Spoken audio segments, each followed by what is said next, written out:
Nylon की रस्सी दिखाना।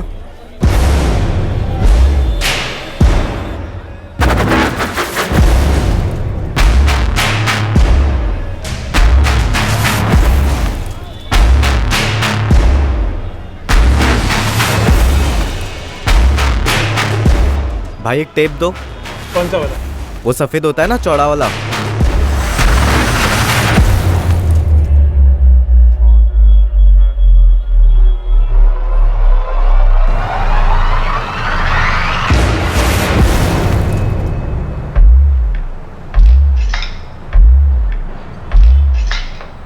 ओए सुन, तू अतुल जायसवाल है ना?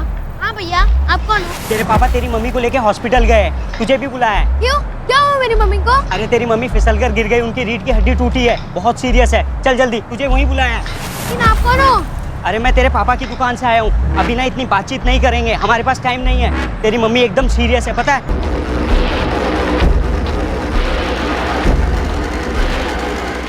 नया सिम डाला ना? हाँ डाला। लगा फोन।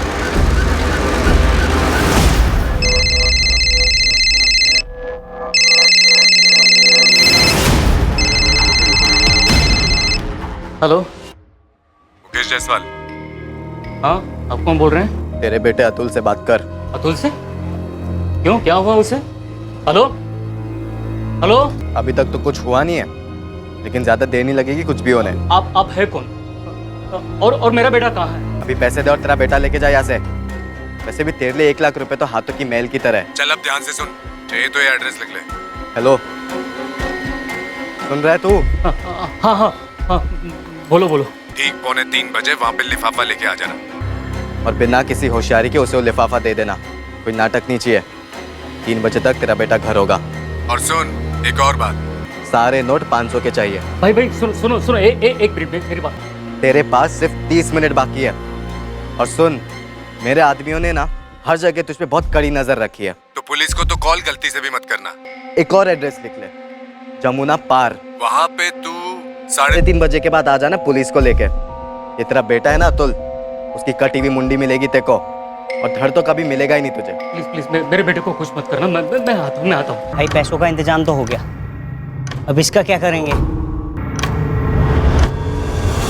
सुहेल कुरैशी उम्र 20 साल,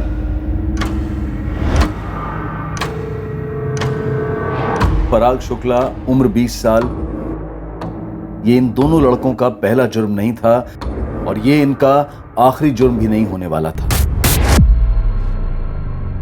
3 साल पहले तक इन दोनों लड़कों का जुर्म से दूर दूर का भी नाता नहीं था। ये दोनों 12वीं कक्षा के छात्र थे और वो भी होनहार छात्र जिनके हमेशा अव्वल नंबर आते थे। और ये दोनों जिंदगी में कुछ बड़ा करना चाहते थे। ये दोनों सिर्फ क्लासमेट्स नहीं थे जो स्कूल में बेंच पर एक साथ बैठा करते थे। ये दोनों पड़ोसी भी थे जो दिल्ली के जयनगर मोहल्ले में रहा करते थे। 2 होनहार लड़के जो मुश्किलों की दीवारें फांदते हुए उम्मीद की मिसाल बनने चले थे। वो उम्मीद जो उनके माँ बाप को उनसे थी और जो उन्हें भी खुद से थी।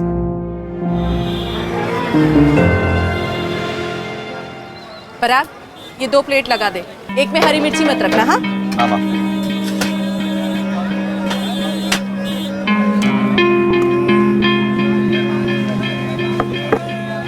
माँ चाय। जा बेटा, अब तू पढ़ाई कर, मैं संभाल लूंगी। नहीं माँ, मैं थोड़ी देर रुक जाता हूँ ना। तू अकेले कितना काम करेगी? और अभी सोहेल और मुझे साथ में पढ़ाई करनी है, तो उसे अभी दुकान से फ्री होते होते टाइम लगेगा। वो मुझे फ्री होते ही फोन करेगा, तभी हम जाएंगे पढ़ने। तब तक मैं यहीं पर। अरे सुहेल, बस कर बेटा, दोपहर से काम में लगा है, जा अपनी पढ़ाई कर। बस अब्बू, ये लास्ट टेबल और हो जाए। क्या ये मेरा काम है, मैं कर लूंगा ना। मेरा भी तो काम है ना अब्बू। अरे बच्चा, तुझे तो पढ़ लिख कर बहुत आगे बढ़ना है, कुछ बनना है। वो तो मैं बन जाऊंगा अब्बू। और वैसे भी बिना कारीगर के आप अकेले कितना काम करोगे? अबे सोहेल, बता ना कौन सा फॉर्मूला। ये ले, इस वाले फॉर्मूले से सॉल्व हो गया। अबे तूने तो बुक को खोलकर भी नहीं देखा। क्योंकि तभी तो मजा है ना सॉल्व करने का। तू आंसर मैच कर। अबे सही जवाब है। तेरे भाई का ना इस बार टारगेट है बोल 99.1%। तो फिर मेरा टारगेट 99.2% है। उससे 1% भी कम नहीं, मेरी शर्त। तो अगर तेरा 99.2% है तो मेरा 99.2 3%। पराग शुक्ला उर्मिला शुक्ला का इकलौता बेटा था जो दिन रात कड़ी मेहनत कर अकेली पराग को बड़ा कर रही थी।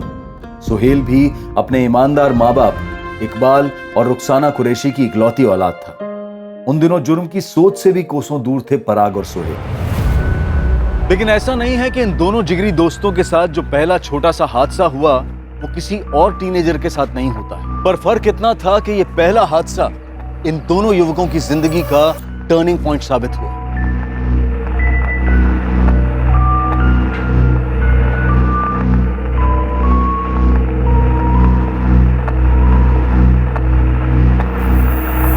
ओए टॉपर लोग, कुछ देखना है क्या?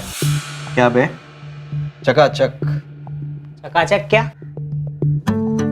स्कूल के बाद टेकरी पर आ जाना, लाइफ बन जाएगी। ऐसी भी क्या चीज दिखाने वाले लकी?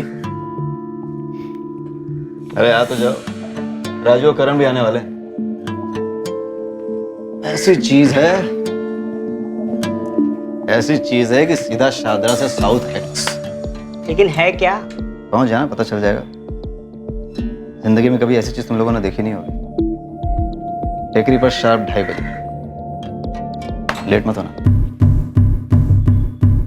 अबे ये लकी ना बहुत बड़ा फेंकू है और जुगाड़ू भी। छोड़ ना, एक बार देख के आते कि दिखाने क्या वाला है।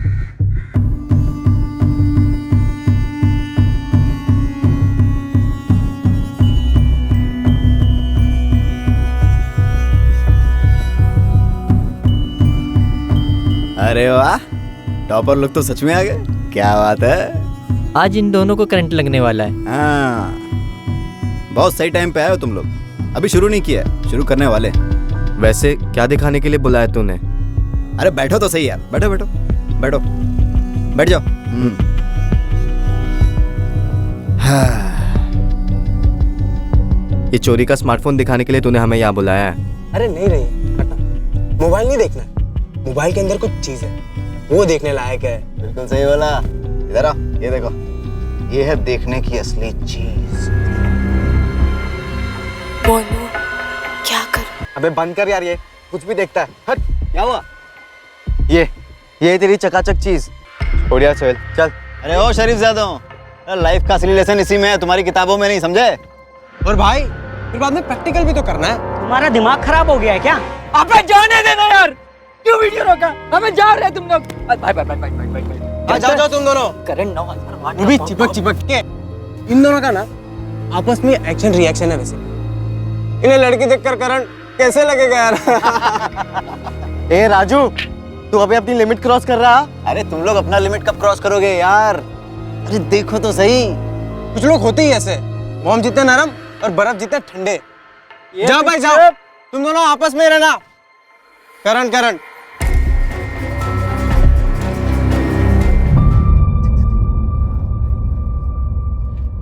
अरे वाह, ये हुई ना मर्दों वाली बात। आओ बैठो, जगह दे बैठ।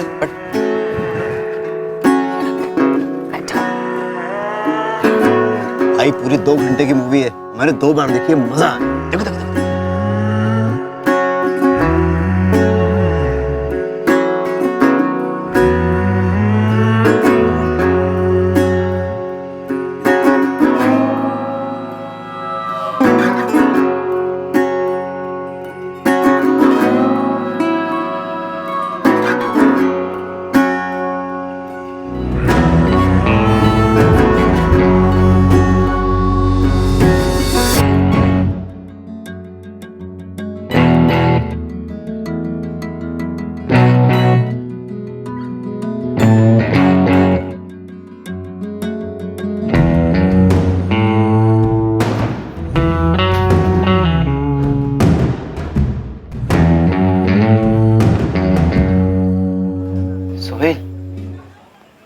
अगर हमारे पास भी एक स्मार्टफोन हो तो?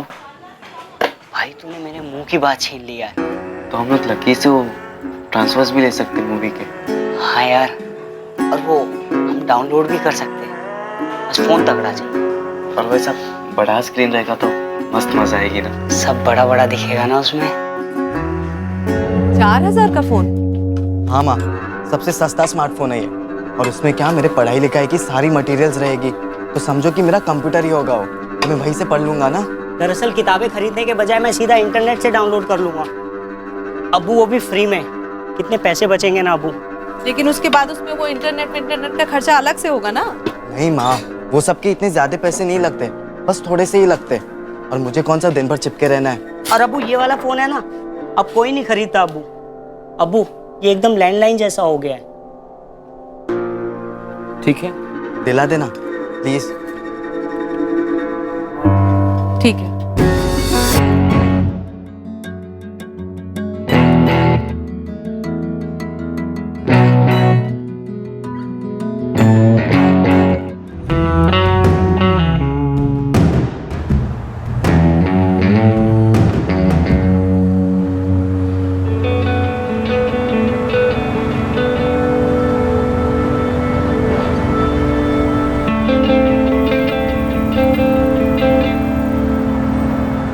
यार सोहेल, बहुत हो गया थियरी यार, लगता है प्रैक्टिकल करना ही होगा।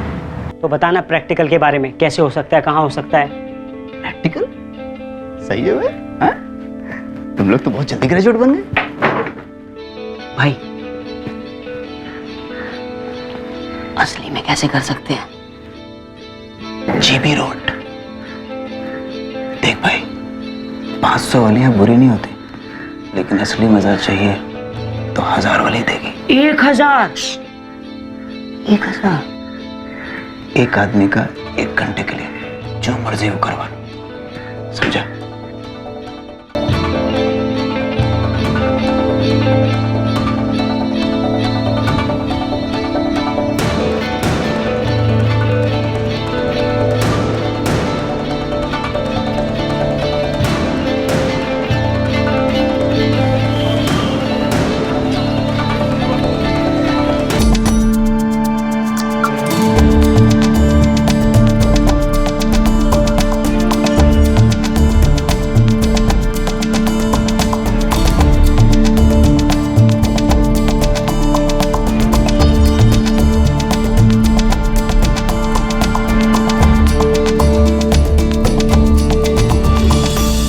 हाय जीनत।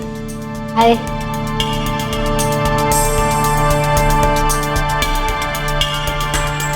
ये तो तेरे लिए ही बनी है। और वो श्रुति तेरे लिए।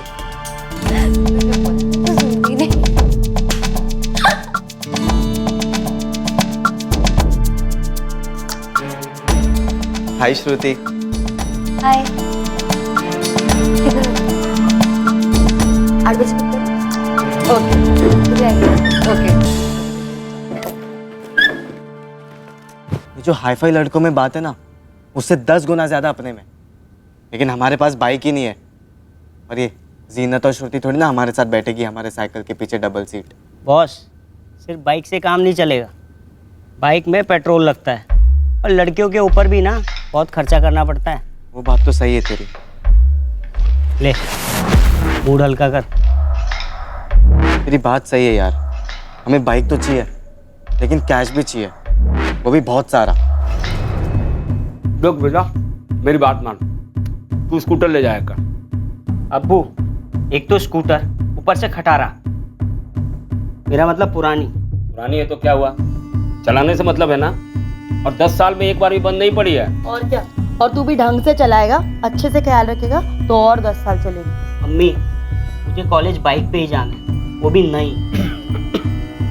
नई बाइक का मतलब इसे 1000 रुपया तो लगेंगे ही। 40। बाप रे, इतना? देख बेटा, इतना पैसा तो हम तुम्हें दे नहीं सकते, मेरी बात मान, स्कूटर ले जाया कर। अब बाइक से जा चाहे स्कूटर से, जाना तो इस कॉलेज ना, पढ़ने के लिए ना। तू एक काम कर, तू अपने साथ पराग को भी ले जाना, जाते समय वो चला लेगा और आते समय तुम, ठीक है ना?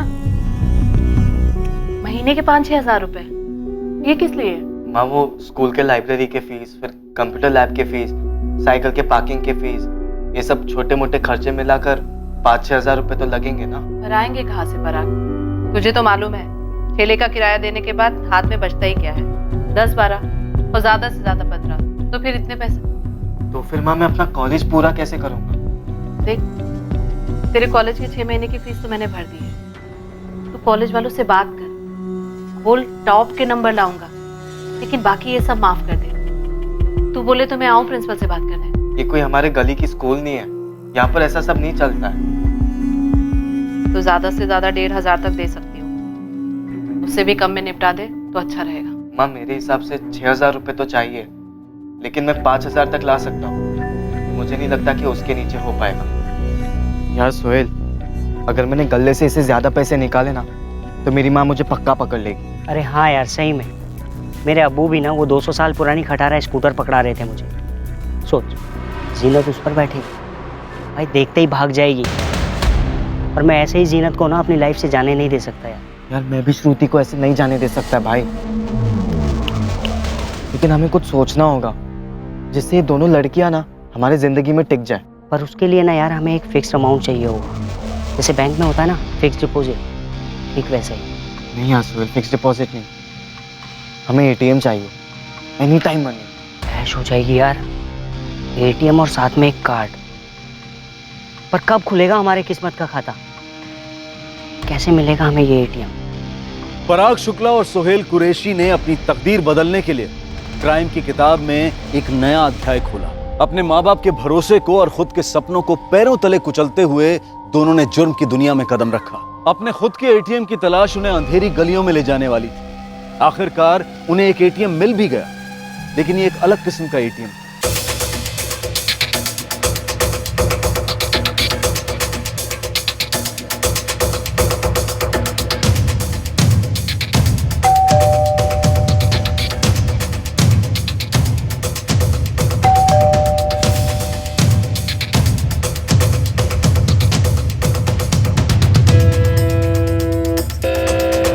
कपिल कंचन नगर में रहता है और नंदिनी चांद कॉलोनी में। ये दोनों शादीशुदा है? हाँ, नंदिनी का पति रेवेन्यू डिपार्टमेंट में ऑफिसर है और कपिल की बीवी सेल्स वुमेन है एक मॉल में। दोपहर को नंदिनी अकेली होती है घर पे। ये कपिल हर दूसरे दिन आता है मुंह मारने, लेकिन साला प्रॉब्लम ये है कि कमरे की खिड़की बंद करके रखते ये लोग। तो फिर हमारा काम कैसे होगा? टेंशन मत ले, तेरा भाई है ना, सब सॉल्यूशन है अपने पास।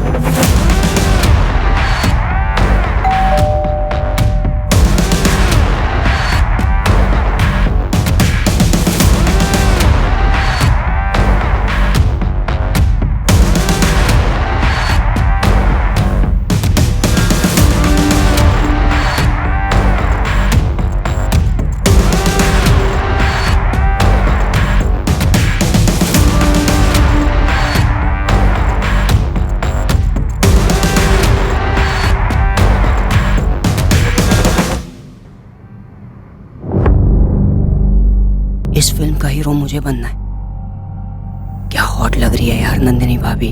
चुप, खुद के एटीएम पे डाका नहीं डालते। हाँ यार, ये बात भी है। ये सिर्फ पहला एपिसोड है, पूरी सीरीज बनी है 10 एपिसोड्स की। लोग हो कौन और ये कैसे शूट किया था? अरे कपिल जी, कैसे क्या ये सब से क्या फर्क पड़ता है? हम आते ही सीधा मुद्दे की बात पे। ये जो आपकी हीरोइन है ना नंदिनी, आप तो जानते होगे कि उसका हस्बैंड रेवेन्यू डिपार्टमेंट में अफसर है। उसने ये वीडियो देख लिया ना तो बवाल तो बहुत होगा, ये पक्की बात है। प्लीज ऐसा मत करो प्लीज। तो आप भी कुछ कीजिए ना नंदिनी भाभी जी। आपका भी 5000 पकड़ कर चले महीने का। आप और कपिल हर महीने 5-5 हजार रुपए देते रहिए, आपकी वीडियो सेफ रहेगी और आप भी। लेकिन हर महीने में 5000 रुपए कहाँ से लाऊंगी? हर महीने आपके पति की सैलरी आती है, वो आपको घर खर्च के लिए पैसे देते होंगे, आप उसमें से बचा के दे दीजिए, या फिर आप कंगन बेचिए, झुमका बेचिए, कुछ भी कीजिए। कंचन नगर में आपका एक और मकान है, मकान नंबर 12, जहाँ से आपको महीने के 14,000 रुपये मिलते 2 किराएदारों से। अरे पूरे 14,000 नहीं चाहिए हमको, आपको उसमें से हमें देने होंगे सिर्फ 5,000 रुपये। और वैसे भी अगर आप थोड़े पैसे खर्च कर दोगे तो भूखे तो नहीं मरोगे, समझ रहे हो ना बात हमारी?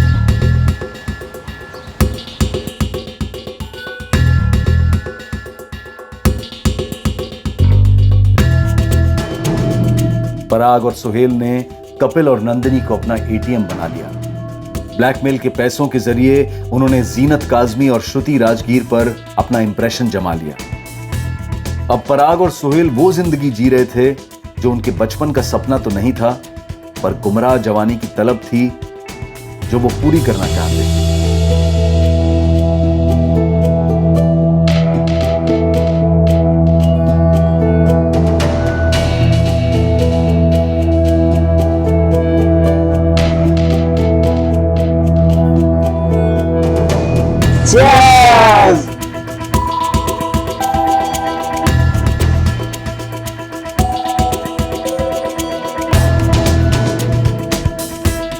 माँ बाप आखिरकार माँ बाप होते हैं और उन्होंने अपने बच्चों में आए इस बदलाव को भांप लिया।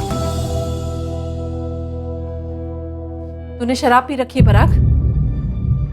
नहीं तो माँ। पराग, सोहेल, ये क्या है? ये तू पी के आया है? नहीं अब्बू, हल्का सा चक्कर आ गया था, पैर लड़खड़ाए तो फिसल गया था अम्मी। और ये बदबू कैसी है? अब्बू कॉलेज में भी चक्कर आया था यही बुरा वाला, तो दवाई पी थी, उसी की लगी हुई अब्बू। सुन दो अब्बू। सोहेल, सोहेल, क्या हुआ बेटा? ये क्या हो गया इसे? और इस तरह चक्कर आकर कैसे फिसल गया? रुखसाना, लड़का हमारा फिसला तो है, मगर चक्कर क्या है? तो झूठ तो नहीं बोल रहा पराग? ये नए जूते, नए कपड़े कहाँ से आए ये सब? कई दिनों से देख रही हूँ, सोहेल को भी देखा है मैंने। ये सवाल बहुत दिनों से तुम लोगों से।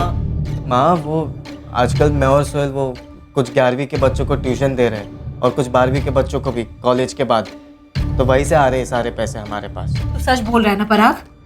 हाँ माँ, सच बोल रहा हूँ मैं, आपकी कसम। अच्छा, तो आज तक तो तूने अपनी माँ को एक भी पैसे नहीं दिए? तुझे नहीं लगता कि अगर तू कमाने लगा है तो तुझे अपनी माँ की भी मदद करनी चाहिए? हाँ सॉरी माँ, वो आजकल इतना प्रेशर है ना पढ़ाई का और बाकी सारी चीज़ों का, तो मैं भूल गया, मुझे याद ही नहीं रहा। लेकिन अगले महीने से मैं आपको पक्का पैसे दूंगा 100%। अभी आप सो जाओ माँ, मुझे भी सोना। साला कल का जो चौथा शॉट था ना, भारी पड़ गया मेरे को। और पियो ना विस्की, मैं तो कब से कह रहा था बियर पीते हैं, लेकिन नहीं, तुझे तो हीरो बनना था ना। अबे विलन बन गया यार, घर पे माँ ने पकड़ ली और पकड़ते ही मेरी सारी की सारी उतर गई। अबे आज सुबह मेरे अम्मी अब्बू जो लेक्चर दे रहे थे ना, क्या बताऊं तुझे, दिमाग ही खराब हो गया। ऐसा लग रहा था पुलिस वाले पूछताछ कर रहे हैं। सच सच बता, ये चल क्या रहा है? कॉलेज ही जा रहा है ना, या कुछ और करने लगा है? तुमने कल रात को कहा था कि दवा की बू आ रही है, तुम्हें क्या लगा हम लोग मान जाएंगे? अरे हम लोग अभी पैदा हुए हैं क्या? देख बेटा, बड़ी मुश्किल से तुझे पाल पोस कर बड़ा किया है, कॉलेज भेज रहे, तू होनहार है, इन बुरी आदतों में कब से पड़ गया? यार कुछ समझ ही नहीं आ रहा था कौन क्या बोले जा रहा है, बस इतना सुनाई दे रहा था, सतर्क रहो सतर्क रहो। अबे तो हो जाते हैं ना सतर्क। मैंने तो अपने घर पे मामला सुलटा दिया।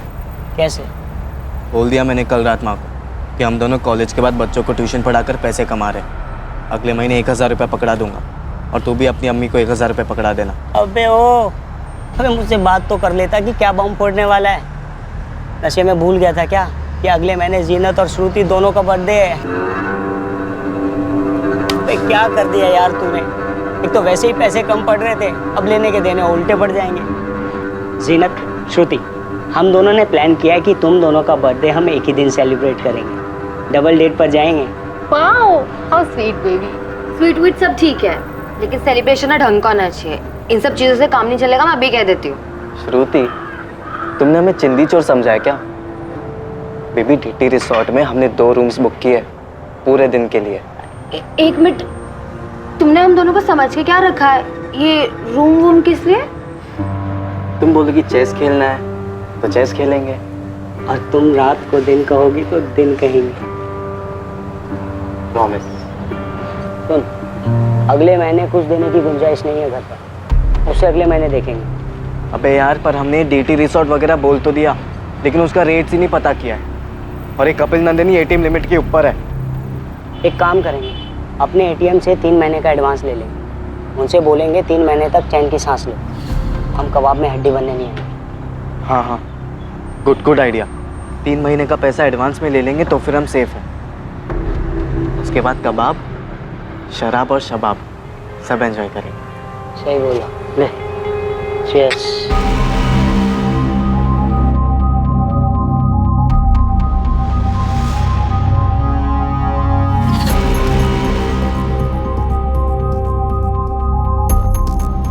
सुनो, ये 16/24 वाले कहाँ गए?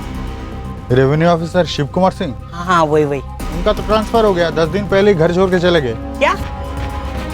कपिल जी, क्या हो गया? आजकल आप हमारे कॉल्स क्यों नहीं उठा रहे? और आपको क्या लगा कि हम आपके घर का एड्रेस ढूंढ नहीं सकते? हाँ, एक और एड्रेस है मेरे पास, ढूंढने की जरूरत नहीं। चल। कहाँ पे? कंचनगढ़ पुलिस स्टेशन है। आजा आजा लेके चलता हूँ, आजा आ रहा है। एक मिनट कपिल जी, क्या हो गया आपको? हीरो क्यों बन रहे? भूल गए आप? आपकी और नंदिनी की एक नहीं 10 वीडियोस है हमारे पास। ये भी अपलोड कर, फिर पुलिस तुम दोनों को कैसे डाउनलोड करती है वो देखना। अचानक क्या हो गया आपको? अभी तक तो टाइम टू टाइम दे रहे थे ना पैसे हमारे। इब नहीं मिलना। नंदिनी के पति का हो गया ट्रांसफर, वो अपने पति के साथ चली गई है। अब तुम दोनों को एक ढेला भी नहीं मिलना। तुम दोनों को अगर जेल की हवा नहीं खिलवाई ना मैंने, तो कपिल नाम नहीं है मेरा। बहुत हीरो बनते हो ना तुम दोनों, ब्लैकमेलर। चल आप। अरे नहीं नहीं कपिल जी, एक मिनट जाने दीजिए ना, आप क्यों इतने सीरियस हो रहे? अब से नहीं मांगेंगे हम पैसे आपसे, और वो जो वीडियो था वो भी हम अभी डिलीट कर देते हैं आप ही के सामने। अरे वो तो तू डिलीट करेगा ही पुलिस के सामने। मेरे 5 महीने के 25,000 रुपए भी देगा कैश। जा कहाँ रहा है? सब मालूम किया, बचेगा नहीं तू। अंकित नाम नहीं है तेरा असली, पराग नाम है, और वो तेरा दोस्त सोहेल। क्यों? तेरी कॉलेज, तेरे घर का एड्रेस सब मालूम है।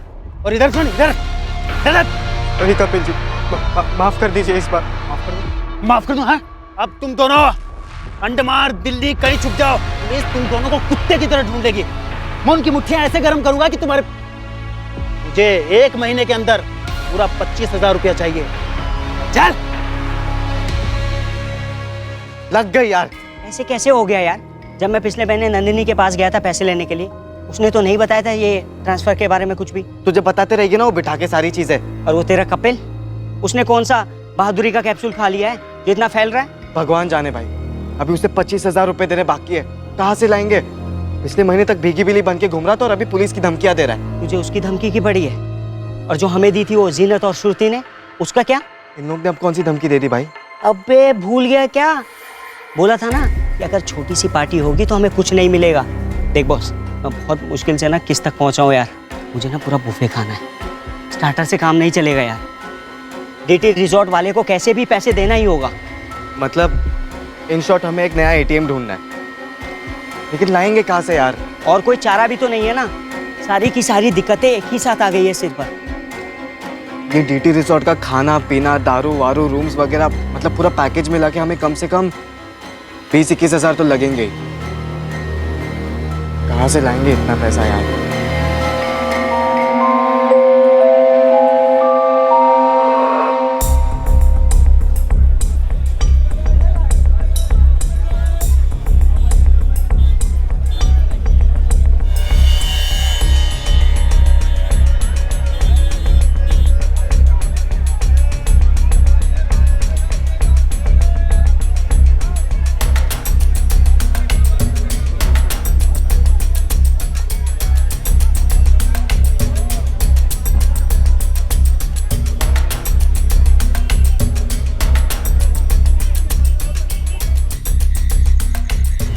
एक तोले सोने का करंट रेट है 33,000, मतलब पूरे 3 तोले चुराने हो गए हमें।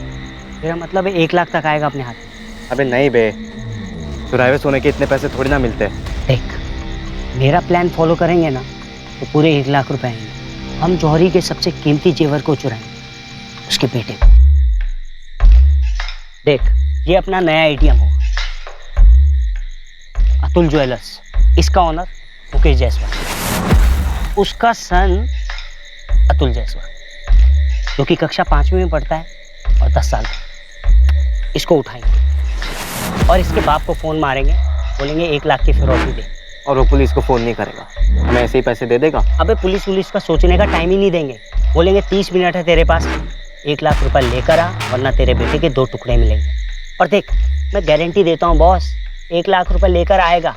देख परा, प्लान सॉलिड है, वर्क करेगा।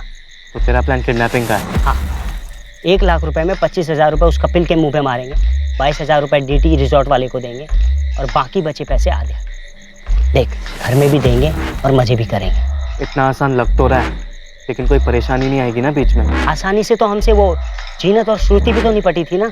अबे तू सिर्फ रिजॉर्ट के रूम का सोच, सॉफ्ट सफेद बिस्तर, एसी, वाइन, दारू, विस्की। अबे पूरे दिन डिस्टेंट, मतलब दिन में स्वागरात। कब उठाना इस जौहरी की औलाद को? ये मर्दों वाली बात। All the best.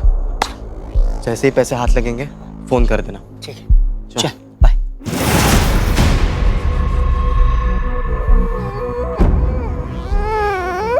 A junior जौहरी।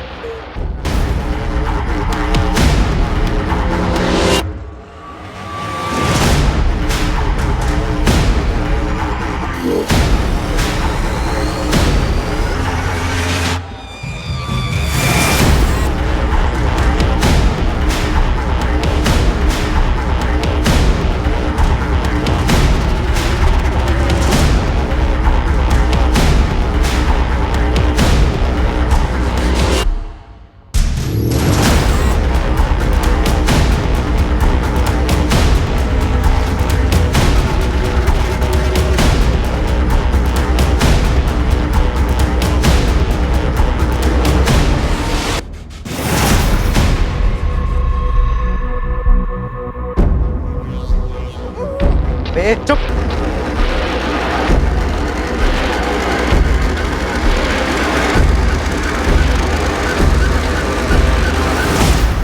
मुकेश जायसवाल। अतुल मिलेगा। ये चुपचाप से मेरे साथ चल। पहले मेरे बेटा कहाँ? बुलाना चुपचाप। पैकेट। पहले मुझे अतुल लौटा दो, फिर मैं पैकेट दूंगा। क्या समझाया था तुझे? तू मुझे अभी यहाँ पे पैकेट देगा तो 3 बजे तेरा बेटा तेरे घर पर होगा। ये देख। अतुल! चिल्लाना नहीं। देख भाई, हम लोग ना पेशेवर किडनैपर नहीं है यार। बहन के इलाज के लिए थोड़े पैसे चाहिए, इसलिए ऐसा कर रहे हैं। तू पैकेट दे और चुपचाप से अपने घर जा। तेरा बेटा आ जाएगा टाइम।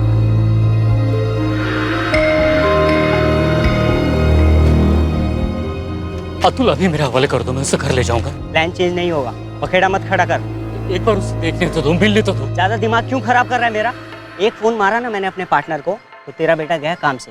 फिर पछताते रहना पूरी जिंदगी। नहीं प्लीज प्लीज ऐसे मत करो। चुपचाप घर लौट जाओ, बच्चा आ जाएगा। जुबान दे रहा हूँ मैं आपको।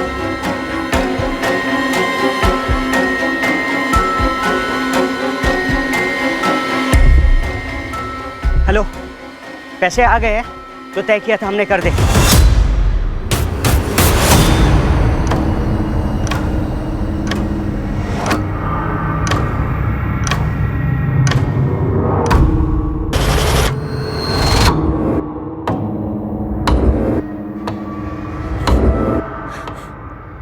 अतुल कहाँ है जी?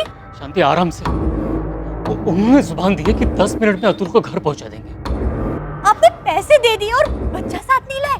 इंतजार करते कुछ देर, अतुल आ जाएगा।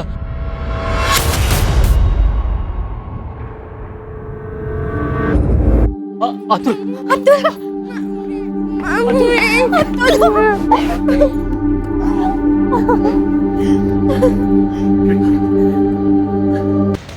पकड़,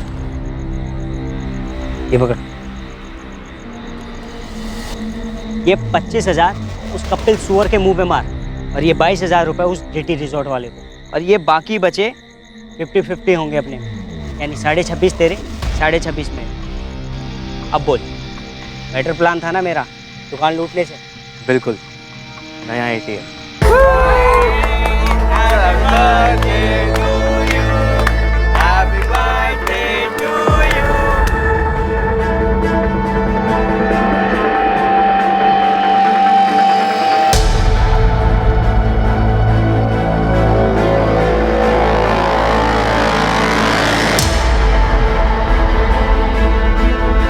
जुर्म के रास्ते पर अभी तक पराग और सोहेल को कानून का स्पीड ब्रेकर नहीं लगा था, पर ऐसा भी नहीं था कि उन्हें पूरा खाली रास्ता मिला था बिना किसी रुकावट के। ये रुकावट वहां से आई जहां से पराग और सोहेल ने कभी उम्मीद ही नहीं की थी। ये रुकावट डालने वाले कोई और नहीं थे बल्कि उनके परिवार वाले थे, जो ये भाप गए थे कि उनके लड़के मेहनत और ईमानदारी के रास्ते से हटकर जुर्म के रास्ते पर चल पड़े थे, और वो भी काफी रफ्तार से।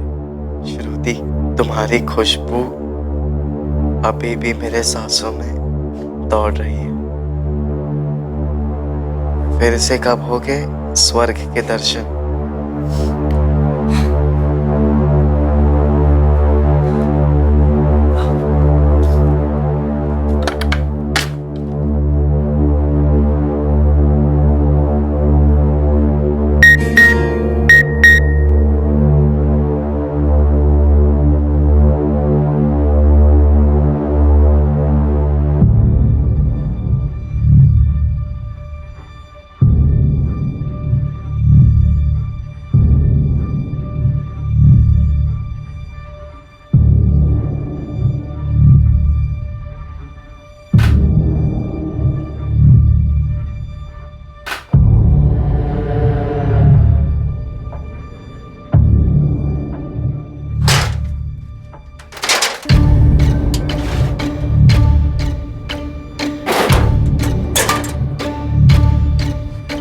ये ढूंढ रहा है ना तू?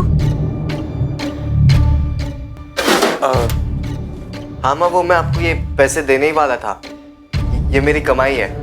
तेरी ट्यूशन की कमाई? ऐसा कौन सा ट्यूशन पढ़ाता है रे तू जहाँ 26,500 रुपए मिलते हैं? अरे माँ, भी वो जमाना बदल गया है और हम पढ़ाते भी ऐसा ना, तो हमारा रेट भी हाई होगा और खर्चे भी हाई हैं। ये श्रुति कौन है?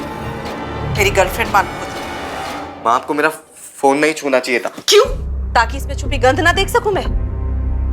अरे गंदी गंदी फिल्में भरी हैं इसमें। आप ऐसे कैसे फोन छू सकती है मेरा? दीजिए यहाँ पे, गलत बात है ये माँ। गलत? और ये फिल्में गलत नहीं है। इसीलिए तूने स्मार्टफोन की जिद की थी? हाँ, इसीलिए तूने अपनी माँ का भरोसा तोड़ा पराग। माँ वो, और ये तेरी मेहनत की कमाई अतुल झूरे के लिफाफे में थे, पता भी है इसमें। इसी झोरे के बच्चे को ट्यूशन देता है ना तू? 26,500 का ट्यूशन? याद हो माँ, विश्वास करती तो दो यहाँ पे माँ। विश्वास? ये सब देखने के बाद विश्वास? अरे अब जिंदगी भर विश्वास नहीं कर पाऊंगी तुझ पर। विश्वास होता क्या है तुझे तो पता भी नहीं है नालायक। सोहेल भी शामिल है ना इसमें? नहीं अबू, मेरे फोन निकाल, खोल कर दिखा मुझे। नहीं अबू, मेरे कुछ नहीं है तो दिखा क्यों नहीं रहा है? ये 26,000 रुपए मिले तेरे ड्रॉर से, ये भी कुछ नहीं है? कब से बोल रहा हूँ, सच बता, सच बता। चाहता क्यों नहीं है? क्या बताऊं कि दिन रात बैठ के पढ़ाई करता हूँ। जिसका नतीजा सामने है ना, सेकंड ईयर में तेरे कितने नंबर गिर गए हैं। और पराग की माँ उर्मिला बता रही थी उसके फोन में वो श्रुति मिली है और गंदी गंदी फिल्में। तेरे फोन में क्या है? अम्मी, उर्मिला आंटी को कोई गलतफहमी हुई होगी। मेरे फोन में ऐसा कुछ नहीं है, भरोसा करो मुझ पे। क्या करूं मैं इसका? मेरे मम्मी ने मेरे अम्मी अब्बू को बता क्या दिया? घर में बैंड बजी हुई है मेरी। मेरी माँ मुझे रोज धमकियां दे रही है कि अतुल ज्वेलर्स जाके इंक्वायरी करेगी। ये तो सही में लेने के देने पड़ गए। यार अपने लोग ही दुश्मन निकले। सीधे मुंह बात भी नहीं कर रही है माँ मुझसे, या तो रोते रहती है हमेशा कि पैदा क्यों किया, पैदा क्यों किया। तो फिर धमकियां, घर के कागज से तेरा नाम ही निकाल दूंगी मैं। तू एक काम कर, एक कान से सुन, दूसरे कान से निकाल। घर तो तेरे नाम ही होगा। और कौन है ऐसा? अबे है ना वो ओम प्रकाश, जो मुंह मोड़कर चला गया था। लौट आया मेरी माँ के पास वापस।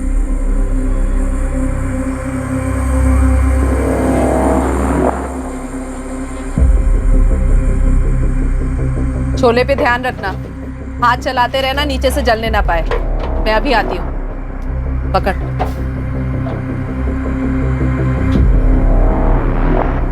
चलो।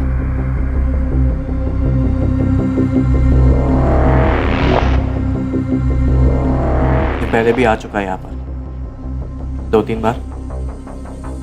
तो वो जब भी आते तो उससे अकेले में जाके बात करती है। तो क्या लगता क्या है वो तेरा? अगर ये मेरी जिंदगी में नहीं आता ना, तू मेरी जिंदगी में नहीं आता, समझा? ओम प्रकाश शुक्ला नाम है उसका, और वो तेरा नहीं। और अब क्यों लौटा है वो? इस घर में उसका भी हिस्सा है। अच्छा, तो अब जाकर याद है उसको इस घर की? बीमार है वो। अरे बीमार है तो हम क्या करें उसमें? कहाँ था वो इतने सालों से? और तूने मुझे ये बात बताई क्यों नहीं? छुपा के क्यों रखी ये बात मुझसे? इतने सालों की छोड़, तूने मुझसे क्यों छुपाया कि तूने अपनी जिंदगी बर्बाद कर ली और मेरी भी? अरे कुछ भी नहीं बर्बाद किया मैंने। जाकर पूछो अतुल ज्वेलर्स को। ये धमकियां देना कब बंद करेगी तू? हाँ, और सुन ले, इस घर का एक ढेला भी नहीं मिलेगा उस आदमी को। वो तो तुझे भी नहीं मिलेगा। क्या क्या बोली तू?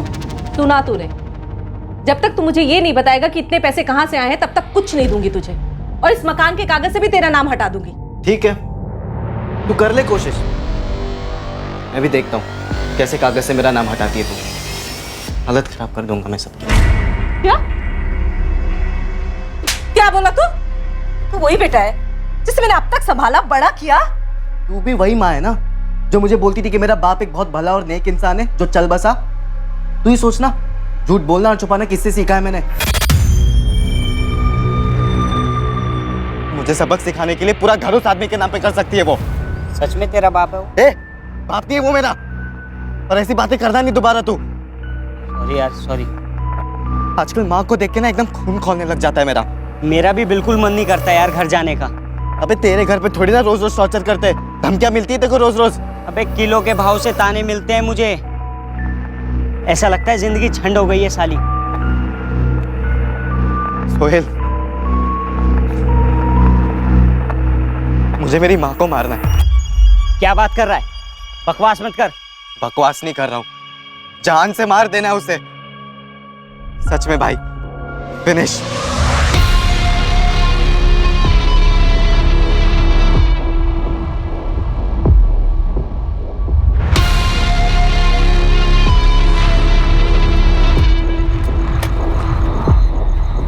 ओए टॉपर लोग, क्या चल रहा है? कट रही है हमारी। तू बता, तेरा क्या चल रहा है? भाई मैंने तो अपनी कैब डाल रखी है, सही चल रही है। तुम लोग कॉलेज में क्या नया गुल खिला रहे हो? अबे वो सब छोड़ना, सुन लकी, एक काम है, तू साथ देगा? कैसा काम? मतलब पैसे है, तुझे पैसे मिलेंगे। अबे करना क्या है? अब रोज कॉलेज, और सिर्फ कॉलेज ही जा रहा है ना तू? जासूस लगा दे, या तो खुद ही पीछा करके देख ले। मैं बोलूंगा तो तू भरोसा करने से रही। करूंगी, वो भी करूंगी। ये श्रुति तेरे क्लास में है?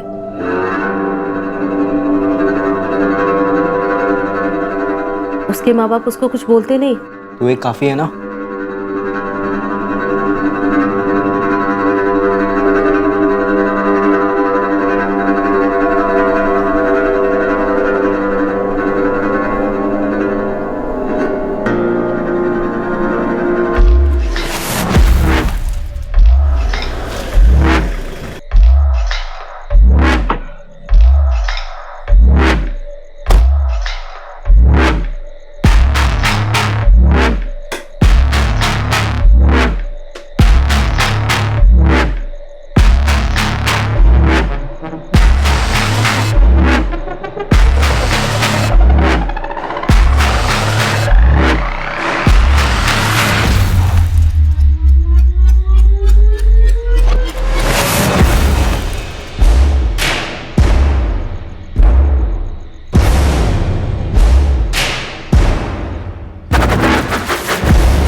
ये कौन है? पराग शुक्ला और सुहेल कुरैशी की जिंदगी का अध्याय 9 अब लिखा जाने वाला था। पर क्या यह अध्याय वैसा ही लिखा जाने वाला था जैसे कि उन्होंने प्लानिंग की थी? पराग की मां उर्मिला के कत्ल की प्लानिंग। इन दोनों की कहानी के अध्याय 2 तक ये अलग ही किरदार थे। ईमानदारी, मेहनत और शिद्दत के रोल मॉडल्स थे। फिर शुरू हुआ इनका पतन और चैप्टर बाय चैप्टर वो जुर्म और हैवानियत की इस गहराई तक आ पहुंचे। ये और धंसने वाले थे, कई और अध्याय लिखे जाने वाले थे और जाहिर तौर पर इस कहानी का एक आखिरी अध्याय भी होना ही होना था। और साथ ही सामने आने वाला था पराग की जिंदगी का एक ऐसा राज जो उसकी जिंदगी के पहले अध्याय से जुड़ा था, जिसकी पराग को खबर ही नहीं थी, और ये राज बना उसका गहरा घाव। अच्छा सुनो, वो सीसीटीवी वाले रास्ते से ना बिल्कुल भी मत जाना। हाँ पता है, जैसे डिसाइड हुआ वैसे जाएंगे। और सुन, ये फोन कार्तिक नगर तक ऑन रखना और उसके बाद स्विच ऑफ करके फेंक देना कहीं पर।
हो गया।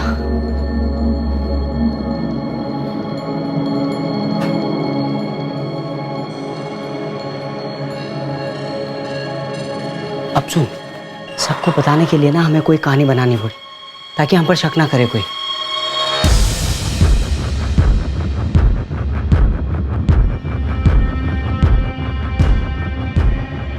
पराग, मूड बना मूड। तू परेशान है, तू बहुत परेशान है। तू हर जगह ढूंढ आया है, तू ठीक से सोया भी नहीं है, तेरी लगी पड़ी है। सर, कल रात 11:30 के आसपास अचानक माँ ने मुझसे कहा कि वो कहीं जा रही है। कहाँ जा रही? मैंने उनसे पूछा, लेकिन उन्होंने मुझे जवाब नहीं दिया। वो कह रही थी कि कुछ काम है, तू सो जा। मैं सो गया सर। फिर अचानक 12:30 पौने के आसपास मेरी आँख खुली। मैंने देखा कि माँ अभी तक वापस नहीं लौटी थी, तो मैंने उन्हें फ़ोन करने की कोशिश की, लेकिन उनका फ़ोन बंद आ रहा था। अगर गई हैं तो इतनी रात को कहाँ जा सकती? सर नहीं पता, पर माँ बहुत परेशान लग रही थी। क्यों क्यों परेशान थी? माँ कभी अपनी परेशानियों के बारे में मुझे बताती नहीं है। वो मुझे सिर्फ एक ही बात कहती है कि तू बस अपना पढ़ाई कर। तुम्हारे पास हाल फिलहाल की कोई फोटोग्राफ है तुम्हारी मम्मी की? मैं आपको फॉरवर्ड कर देता हूँ आपका नंबर। पराग, देखो तुम्हारी माँ एक अडल्ट है, थोड़ा टाइम देते हैं, हो सकता है कि वो खुद से वापस आ जाए। लेकिन सर, पहले वो अचानक ऐसे कहीं पर भी नहीं गई है, वो भी इतनी रात गए। समझ रहा हूँ, लेकिन थोड़ा टाइम देते हैं। तुम घर जाओ और एक काम करो, अपने मोहल्ले वालों से पता करो, रिश्तेदारों में पता करो। सर, मैंने सबसे पूछा, किसी को कुछ नहीं पता है। माँ की किसी से बात ही नहीं हुई थी इस बारे में। ठीक है, हम कुछ करते हैं। सर प्लीज थोड़ा जल्दी कीजिए।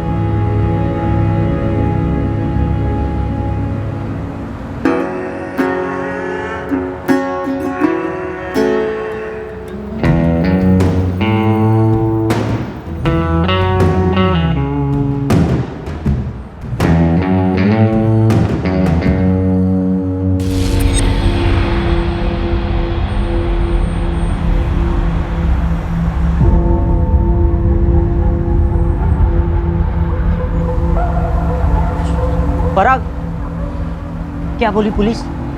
ऐसे कैसे किसी को मिलने चली गई उर्मिला? बाकी माँ कुछ बता ही नहीं।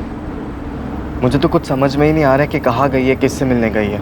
इतनी रात को जब तेरी माँ जा रही थी तो तू क्यों नहीं गया उनके साथ? मैंने 2 बार कहा माँ को कि मैं भी चलता हूँ, लेकिन उन्होंने मना कर दिया। कह रही थी कि किसी से अकेले मिलना है, काम निपटाते ही वापस आ जाएगी। ऐसा क्या निपटाना था इतनी रात, वो भी अकेले? सुनील, मुझे क्या पता, मुझे तो घबराहट हो रही है, जान निकली जा रही है मेरी।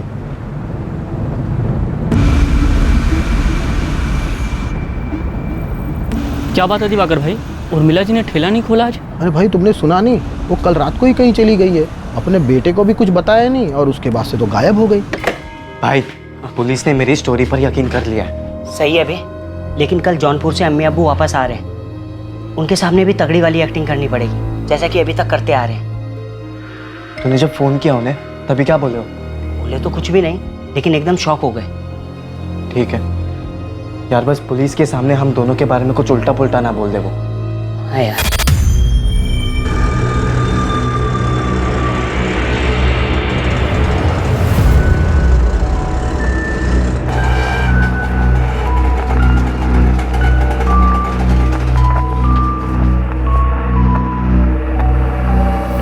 तुम चलो, मैं आता हूं।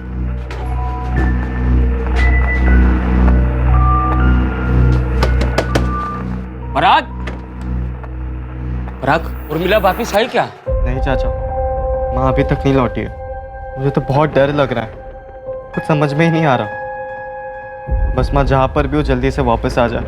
पराग और मैं 4 चक्कर काट चुके हैं थाने के। पुलिस वाले कह रहे ढूंढेंगे ढूंढेंगे ढूंढेंगे, उसके आगे कुछ बोल ही नहीं रहे। लेकिन उर्मिला इतनी रात गए अकेले, कुछ सही नहीं लग रहा है मुझे।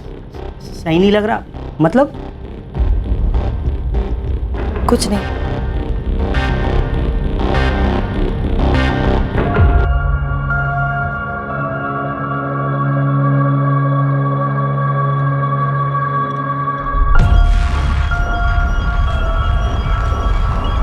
तूने ढंग की एक्टिंग की है ना पुलिस वालों के सामने? हाँ हाँ, किसी को कोई शक नहीं होगा। और अभी माँ का कॉल रिकॉर्ड और फ़ोन लोकेशन निकालने वाले वो लोग। मैंने चेक किया, गाजियाबाद के किसी भी लोकल चैनल या अखबार में कोई खबर नहीं है किसी लावारिस लाश के बारे में। तुम लोग ने लाश को सही जगह पे ठिकाने लगाया है कि नहीं? मिल जाएगी ना पुलिस को, कभी मिली नहीं तो? नहीं मिली तो क्या, ऐसी मिसिंग रहेगी? अबे अगर लाश नहीं मिली ना तो हमारी ये सारी प्लानिंग गई खड्डे में, समझ ले। तो फिर लाश मिलेगी पुलिस वालों को, तू टेंशन मत ले। दो युवक जिन्होंने पढ़ाई में मेहनत करके अपने फ्यूचर की सटीक प्लानिंग की थी, उन्हीं दोनों ने एक कत्ल की भी सटीक प्लानिंग की और उसे अंजाम भी दिया। अब वो उस प्लान के अगले पड़ाव को पार करने के इंतजार में थे। अपनी जिंदगी का अगला चैप्टर, अगला अध्याय लिखने को बेताब थे। पर इस बार प्लान उनकी परफेक्ट प्लानिंग के हिसाब से नहीं गया।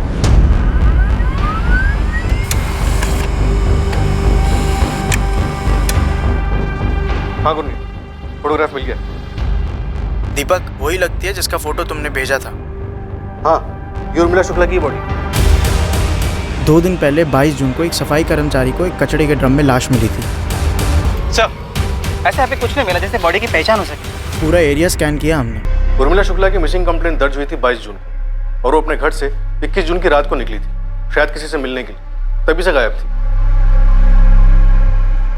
सुनिए, ये निपटाना है, क्या निपटाने गई होगी उर्मिला? मुझे लगता है ये मसला उसके घर को लेकर कुछ होगा। अम्मी अब्बू, पराग को पुलिस का फोन आया था। उन्हें क्या हुआ? खबर मिली उर्मिला की? गाजियाबाद में लाश मिली है।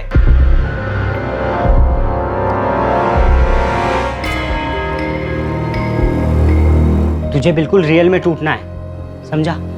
आंसू आंसू निकाल भर भर के, लगना चाहिए तेरी माँ मरी है माँ।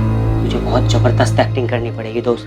हाँ कर लूंगा, और फिर जब वो पूछेंगे कि शक किस पर है तो ये भी बता दूंगा कि हमें किस पर शक है। हम कौन बे? तुझे शक है, तू ऐसा बोलेगा। देख मुझे ना बेकार में बीच में मत घसी। सोहेल लेकिन हम दोनों एक साथ है ना। हाँ है, लेकिन हम बोलकर उन्हें क्यों लीड दे रहा है? और देख, नाम भी तब लेना जब वो पूछेंगे, खुद से कुछ भी मत बोलना, कुछ भी नहीं। चल अब जा, मैं भी जाता हूँ, अम्मी अब्बू को बताता हूँ लाश के बारे में। तेरा भाई भी ना टॉप की एक्टिंग कर लेता है। पराग, सो श्रुति ने तुझे डिच किया किसी और के लिए, तुझे छोड़कर चली गई किसी और के साथ। फील कर अंदर से, आंसू आने दे, गुस्सा दुख सब फीलिंग डाल दे एक साथ।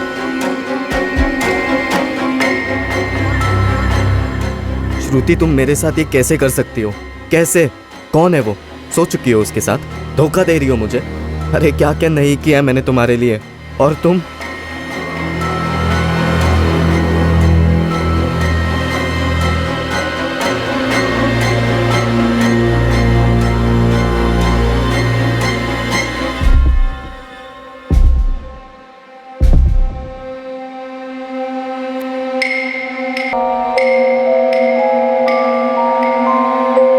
ये तुम्हारी माँ है ना पराग?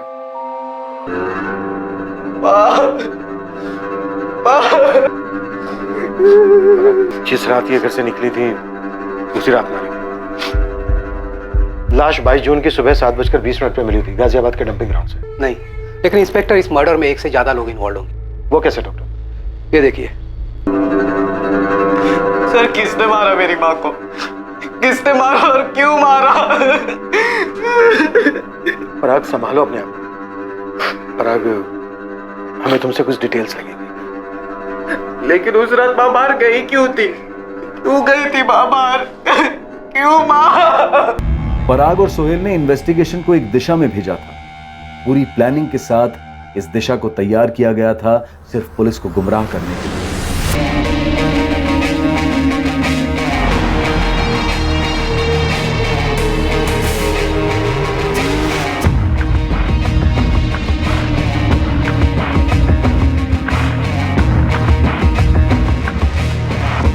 प्लानिंग काफी बारीकी से की गई, सटीक हुई थी, पर उतनी भी नहीं कि इन दोनों लड़कों के चरित्र पर और उनके इरादों पर शक और सवाल कभी नहीं उठते। यार सोहेल ने तो कहा था उसके फादर का फर्नीचर का इंपोर्ट एक्सपोर्ट का बिजनेस है, और पराग ने बोला था उसकी मॉम पार्टीज के लिए केटरिंग करती है। ऐसा बिल्कुल नहीं लगा श्रुति, बड़े ही गरीब टाइप के लोग लग रहे थे। मतलब हमसे झूठ बोला? हाँ, और जितनी बाकी सारी बातें बोली है सब झूठ बोली होंगी। जिस आदमी को पराग और सोहेल पुलिस की नजरों में संदिग्ध बनाने की प्लानिंग कर चुके थे, वो आदमी स्वाभाविक तौर पर पुलिस की तहकीकात में सामने आने ही वाला था। तब जब पुलिस उर्मिला का बैकग्राउंड चेक करती, उसके मूवमेंट्स ट्रैक करती। उर्मिला शुक्ला का फोन रात तकरीबन 12:15 बजे स्विच ऑफ हुआ था, कार्तिक नगर में। ये अपनी दिल्ली वेस्ट वाला कार्तिक नगर? हाँ सर, वही। उर्मिला कार्तिक नगर में किससे मिलने गई होगी और क्यों? फरहान, मेरे जौनपुर वाले चाचा सीरियस है। 21 तारीख की सुबह को मेरे अम्मी अब्बू वहाँ जा रहे हैं। 21 तारीख की रात को सही टाइम है। परफेक्ट टाइम होगा। तुम दोनों अपना अपना फ़ोन घर पर ही छोड़ कर आना। लकी, तू टैक्सी लाएगा तेरी, फिर तुम दोनों मेरे घर पर आ जाना। हम मिलकर उसे ख़त्म कर देंगे।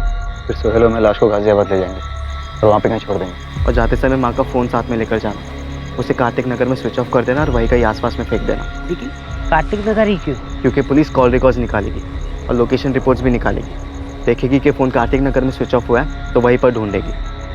फ़ोन मिला तो ठीक, नहीं मिला तो भी ठीक। और उनका शक यही बना रहेगा कि कातिल कार्तिक नगर का। वहीं पर मिलेगा उन्हें उनका संदिग्ध। कार्तिक नगर? हाँ, कार्तिक नगर। तुम्हारी माँ कार्तिक नगर गई थी। पर क्यों सर? वहाँ किससे मिलना था उसे? ये हमसे बेहतर तुम बता सकते हो। सर, मैं कार्तिक नगर में किसी को भी नहीं जानता हूँ और मुझे लगता है कि माँ भी वहाँ पे किसी को नहीं जानती होगी। मैंने कभी पहले माँ के मुँह से कार्तिक नगर का नाम भी नहीं सुना है। पर ये ओम प्रकाश शुक्ला कौन है? ओम प्रकाश शुक्ला? सर वो साहब, हम लोगों को भी इसी ओम प्रकाश पे शक हो रहा है। अपने बेटे पराग और सप्लायर्स के अलावा उर्मिला की ओम प्रकाश के साथ पिछले महीने में काफी बातें होती रहती थी। या अल्लाह, इसी बात का डर था हमें। ये निपटाना है, क्या निपटाने गई होगी उर्मिला? मुझे लगता है ये मसला उसके घर को लेकर कुछ होगा। घर का मसला? पर कैसे? कैसे मतलब? देखा नहीं तुमने? जब से ये ओम प्रकाश लौटा उर्मिला की जिंदगी में, कैसा बखेड़ा खड़ा कर रहा है। ओम प्रकाश उर्मिला का शौहर है, पर सालों पहले उसे छोड़कर चला गया था। ये ओम प्रकाश कार्तिक नगर में ही रहता है। ओम प्रकाश शुक्ला? सर, वो मेरा ऐसा बाप है जिसने ना कभी अपनी जिम्मेदारियां निभाई, ना कभी प्यार दिया। वो ऐसा पति है जिसने अपनी पत्नी को, मेरी माँ को छोड़ दिया, ठुकरा दिया सर। और वहीं पे मिलेगा उन्हें उनका संदिग्ध, ओम प्रकाश शुक्ला। वाह भाई वाह, अबे सीधा स्टेडियम के बाहर मारा बे। इस आदमी ने मारा है मेरी माँ को। ओम प्रकाश शुक्ला ने मारा है। शायद, लेकिन क्यों मारा? कोई कारण था माने जैसा? उर्मिला और ओम प्रकाश के बीच कुछ मसला था? आप लोगों ने उसका नाम क्यों लिया? क्योंकि वो उर्मिला को परेशान करने लगा था। उसकी नजर घर पर थी, घर हड़पना चाहता था। तुम्हारे यहाँ आने का कोई फायदा नहीं है, आइंदा मत आना। कोई खुशी खुशी नहीं आ रहा हूँ, ना तो मैं दुखी करने आया हूँ। मैं तकलीफ में हूँ उर्मिला। घर बेच देते हैं, आधा आधा कर लेंगे। मुझे ये घर बेचना ही नहीं है। जब हम लोग अलग हुए थे ना, तो मैंने तुम्हें घर दिया था रहने के लिए। कोई नाइंसाफी नहीं की थी तुम्हारे साथ। आज जब मुझे पैसे की जरूरत है तो तुम मदद करने से इनकार कर रही हो। तुम नाइंसाफी नहीं कर रही हो मेरे साथ? नाइंसाफी? मैं कर रही हूँ नाइंसाफी? और तुमने जो किया था वो इंसाफ था। बहुत अच्छे, मुझे मरने के लिए अकेला छोड़ गए थे, वो इंसाफ किया था तुमने। है, रहने दो इन सब बातों को। ये घर अब तुम्हारा नहीं है, ये घर मेरा और मेरे बेटे का है। इस घर पर और हमारी जिंदगी पर अब तुम्हारा कोई हक नहीं। मैं कहाँ जाऊंगा उर्मिला?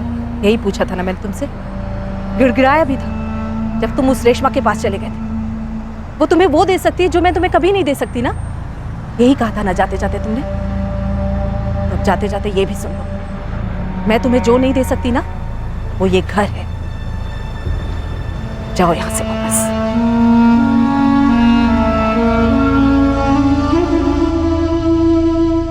इतना सब सुनकर तुम पिघल रही हो उर्मिला, अपने पर टिकी रहो।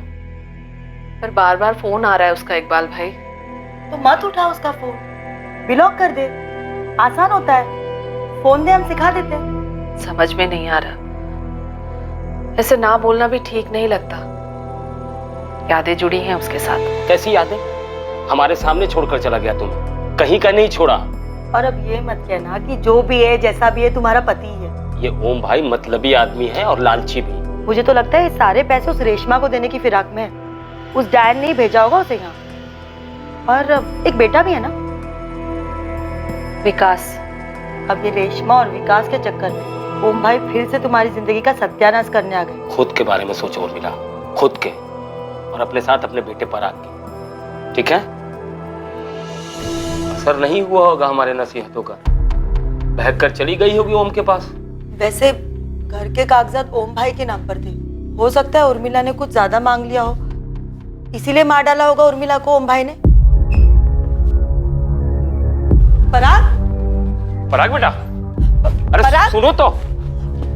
पराग, पराग टूट सा गया है बेचारा।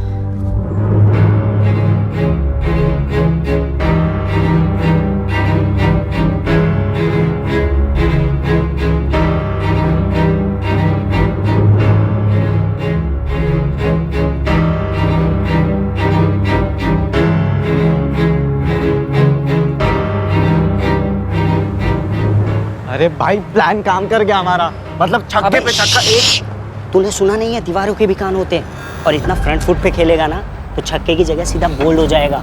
अबे कुछ नहीं होगा, चल। कैरेक्टर में रह भाई, तू टूटा हुआ है, तेरी माँ मरी है, मर्डर हुआ है उसका। जो मेरे उस 2 टके के निकम्मे बाप ने किया है, और पुलिस भी यही समझेगी और यही चीज मान के चलेगी, क्योंकि ऐसा मैं चाह रहा हूँ। क्या हम बोलूं इस बार? तू बोल, मैं बोल, हम बोल, कुछ भी बोल बेटा, अगर तू फंसाना तो मैं भी फंसूंगा, और वो लकी भी। अरे अब कौन फंसाएगा हमें? वही जिन्हें फंसाने में हमने पूरा 1 साल लगा दिया और पैसे एकदम पानी की तरह बहाया। मेरी जीनत और तेरी श्रुति। हेलो हेलो, माना हम लोगों ने सफ़ेद झूठ बोला है तुमसे, लेकिन वो पूरी तरह झूठ भी तो नहीं है ना। मैं कारपेंट्री की एक्सपोर्ट इंपोर्ट करूँगा, पराग रेस्टोरेंट खोलेगा, टॉप क्लास की पूरी चेन। वो सब ठीक है, लेकिन अभी तुम दोनों क्या हो हमने अपनी आंखों से देख लिया है। क्या है? हाँ, चोर लुटेरे डकैत हैं, सिर्फ गरीब है ना, मेहनत करने वाले ईमानदार गरीब। सिर्फ इस वजह से तुम हम लोगों को छोड़ कर जाओगी, नीचा दिखाओगी हमारे माँ बाप को। हमारा ये मतलब नहीं था, हम किसी को भी नीचा नहीं दिखाना चाहते। हमें बस ये जानना है कि तुम दोनों ने हम पर आज तक जितना भी पैसा खर्चा किया है, खास करके डीटी रिसोर्ट पर, वो आए कहाँ से?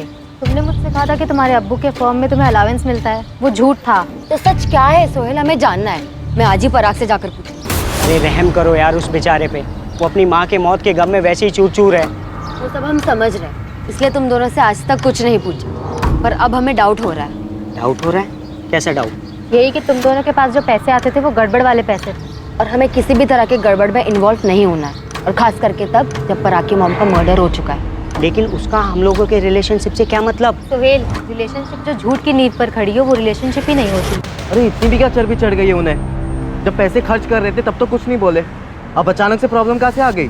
अमीर बाप की लौंडिया है ना। अबे माँ ने एफडी की है पूरे 2.5 लाख रुपए की, जो अब मेरे नाम पे होने वाली है। और वो दिवाकर है ना मेरे दुकान के बगल में चाय वाला, उसने बोला कि ठेला वो संभाल लेगा। अभी महीने के 10,000 रुपए देने को तैयार हो। हालांकि जिंदगी अभी सेट होने वाली थी और इन्होंने नौटंकी शुरू कर दी। देख, मैं समझा तो देता, पर उन्होंने तेरे माँ की मर्डर की बात शुरू कर दी, तो मैंने कुछ ज़्यादा बोला नहीं। पर पराग, पुलिस हम पर शक करते करते जीनत और श्रुति के पास पहुंची, और उन दोनों ने हमारे खर्चे और हमारे झूठ के बारे में उल्टी कर दी, तो अपना वो चैप्टर खुलेगा जो आउट ऑफ सिलेबस हो चुका है। यार सोहेल डरा मत तू अभी प्लीज़। मैं डर रहा हूँ तो तू क्यों नहीं डरेगा? और वैसे भी यहाँ सिर्फ यही प्रॉब्लम थोड़ी ना है। और क्या प्रॉब्लम है? लक्की, बहुत दिमाग चाट रहा है वो आजकल मेरा। यार मैं इतना ही कह रहा हूँ कि पराग अपना घर बेचेगा, उसको उसके पैसे मिलेगा, वो मेरे 2 लाख रुपए दे देगा। ठीक है मानता हूँ, लेकिन अभी के लिए कुछ तो दो यार। यार हमारी पहले भी डिस्कशन हो चुकी है इस बात को लेकर, और तूने माना भी था कि तुझे तेरे हिस्से के पैसे तभी मिलेंगे जब ये सारा मामला ठंडा हो जाएगा, यानी कि मेरा घर बिकने के बाद यार। और वो बहुत जल्दी होने वाला है लक्की। पुलिस उस ओम प्रकाश के पीछे हाथ धो के पड़ी हुई है भाई, हम किसी भी रडार में नहीं है दूर दूर तक भाई। 1-2 महीने की बात है यार लकी। यार मैंने तुम लोग का साथ दिया, प्लान के आखिर तक तुम लोग के साथ में था, मेरी गाड़ी यूज हुई यार, जेब खर्च के लिए 20,000 तो दो, चलो 15,000 ही सही। अच्छा 15 नहीं, मैं तुझे पूरे 20,000 रुपये दूंगा, लेकिन अभी नहीं, 1 हफ्ते बाद।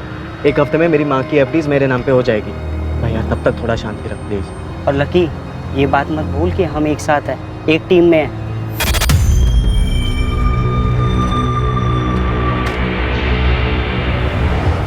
पराग इधर आ। तेरे बाप को पुलिस पकड़ेगी और तबीयत से तोड़ेगी, और अगर उसने नहीं किया है, जो कि हम जानते हैं नहीं किया है, तो वो कबूल नहीं करेगा, और पुलिस समझ जाएगी कि कातिल वो नहीं है। तो तू कहना क्या चाहता है? यही, पुलिस तब दूसरे एंगल से सोचना शुरू कर देगी। पराग को इन सब चीज़ों के लिए तैयार रहना चाहिए, गवाहों, सबूतों, सवालों सबके साथ। इससे पहले कि पुलिस खोदते खोदते पराग तक पहुंचे, इसे रेडी रहना होगा।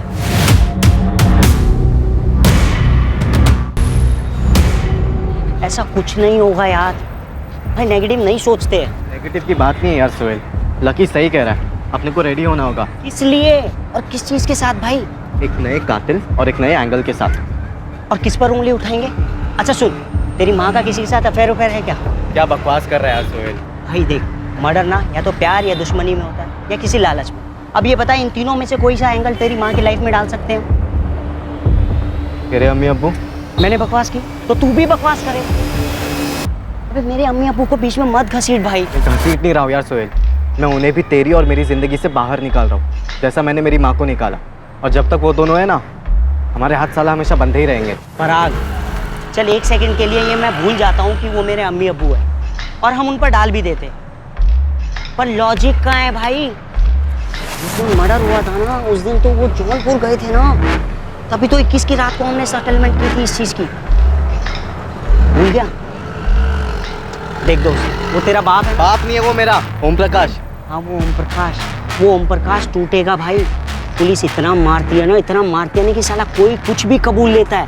और पुलिस के पास तो अब बहुत सारे प्रूफ है ना, फोन रिकॉर्ड है, फोन लोकेशन रिकॉर्ड है, सब कुछ तो है भाई। देख, ओम प्रकाश टूटेगा, हमें किसी और एंगल को ढूंढने की कोई जरूरत नहीं है।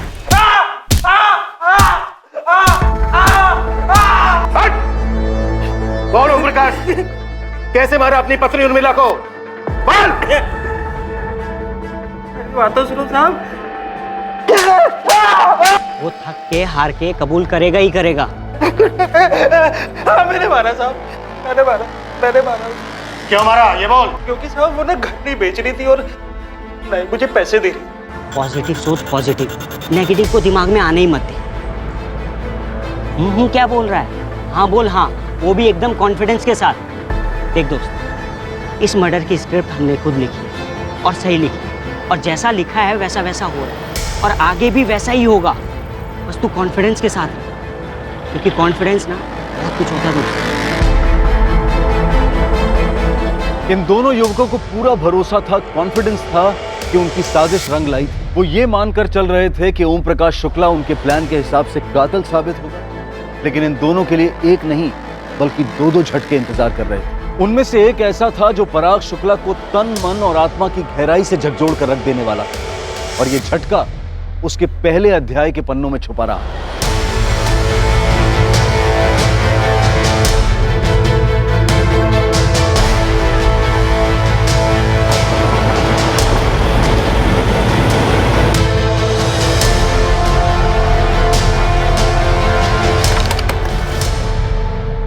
ओम प्रकाश शुक्ला यहीं रहता है?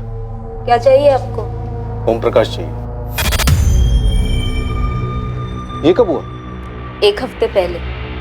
20 जून को। आप मेरे पापा को क्यों ढूंढ रहे हैं सर? तुम्हारे पापा की पहली पत्नी उर्मिला शुक्ला का 21 जून की रात को मर्डर हो गया। देखिए, हमारा इस सबसे कोई लेना देना नहीं, और मैं तो कभी उस उर्मिला से मिली तक नहीं। लेकिन ओम प्रकाश मिल रहा था, बात हो रही थी। ओम प्रकाश की डेथ कैसे हुई? कैंसर 1 साल से था, इलाज के लिए पैसे नहीं थे हमारे पास।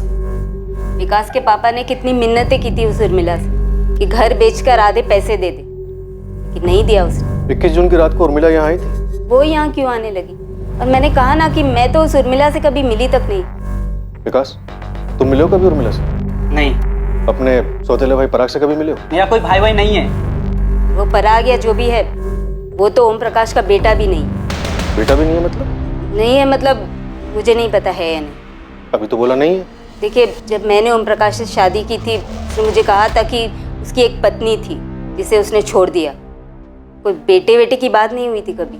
अगर 20 जून को ही मर गया था ओम प्रकाश, तो वो हमारा सस्पेक्ट नहीं हो सकता। हाँ सर, लेकिन मेन बात यह है कि उर्मिला कार्तिक नगर क्यों आई थी और किससे मिलने वाली?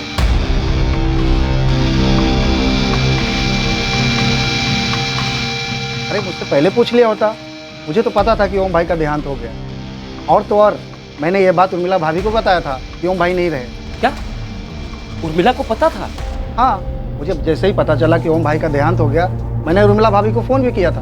पर हमें तो कुछ नहीं बोला उसने। तो गांव जाने की तैयारी में थे, शायद इसलिए नहीं बताया होगा।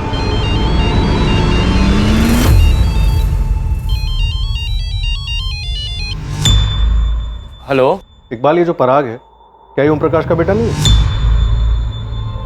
ये सच है कि पराग ओम का बेटा नहीं है, लेकिन ये बात हमसे किसने बताई नहीं, पराग ने भी नहीं बताया। बहुत कुछ छुपाया जा रहा है हमसे। छुपाया तो नहीं साहब, लेकिन ये बात मायने नहीं रखती, इसलिए जहन में नहीं आई। क्या बात मायने रखती है, क्या बात मायने नहीं रखती है, ये हम तय करेंगे। पराग के बाप का नाम क्या है इकबाल? उर्मिला का कोई पहला पति भी था? जी पूरा मोहल्ला जानता है इस सच्चाई को, लेकिन कभी किसी ने पराग को बताया नहीं और शायद उसे भी नहीं मालूम है। बाप का नाम बोलो इकबाल। वो उर्मिला जब पराग 4-5 महीने का था तो उसे घर ले आई। 4-5 महीने का था मतलब? ये पराग उर्मिला का बेटा भी नहीं है? जी नहीं, उर्मिला उसे घर ले आई और कहा कि ये उसका बेटा है, उसकी जान है। उर्मिला, ये बच्चा किसका है? इसकी माँ इस नन्ही से जान को नदी में फेंकने जा रही थी इकबाल भाई। लेकिन ये बच्चा तेरे पास कैसे आया उर्मिला? और कोई माँ अपने बच्चे को इस तरह नदी में कैसे फेंक सकती है? सच बोल उर्मिला, सच ही है ये। भगवान ने इसे मेरी गोद में डाला है, मुझे जीने का एक मकसद दिया है। दरअसल हमें मालूम नहीं था साहब कि उस सुबह उर्मिला अपनी जान देने गई थी।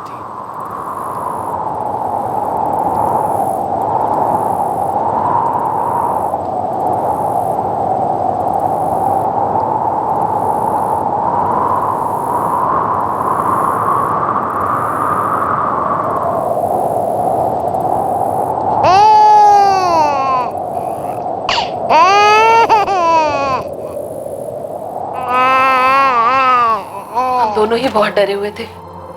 मुझे लगा कि वो भी कूदने आई इस बच्चे के साथ, और मैं इसलिए कूदने चली थी कि मेरा कोई बच्चा नहीं। क्या करने चली थी तू? तुझसे मतलब? चल अपना रास्ता नाप, चल। तू इस बच्चे के साथ कूदने जा रही थी? कहाँ ना, दखल मत दे, चल यहाँ से। तू क्यों मरना चाहती है? तेरे तो बच्चा है ना, दिमाग खराब है तेरा। मैंने भी देखा है तुझे, यहाँ तू हवा खाने तो आई नहीं है, कूदने ही आई है ना। हाँ, वो इसलिए क्योंकि मेरे कोई औलाद नहीं है, और ना कभी हो सकती है। मेरा पति मुझे छोड़कर इसीलिए चला गया।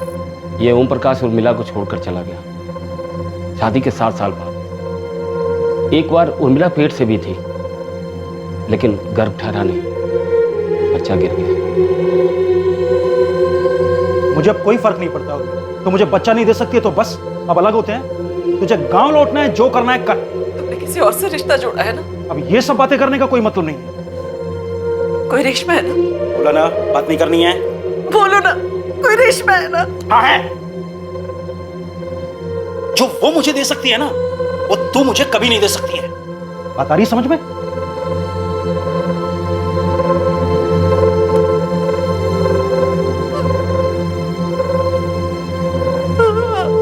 पर वो औरत खुद नहीं कूदने वाली थी, बल्कि इस मासूम को नदी में फेंकने आई थी। क्या? लेकिन क्यों? क्यों से तुझे क्या मतलब है? हाँ, तुझे कूदना है तो कूद, मैं मुंह फेर लेती हूँ। तो इस बच्चे को इसलिए फेंकना चाहती है क्योंकि ये लड़की है? अबे ओ, लड़का है, समझी? कितना प्यारा है ये, क्यों मारना चाहती हो इसे? क्योंकि मुझे नहीं रखना है इस मुसीबत को। क्या करूंगी मैं इसका? बाप कौन है इसका? एक ग्राहक था, कहता था मुझसे प्यार करता, शादी करेगा मुझसे साला।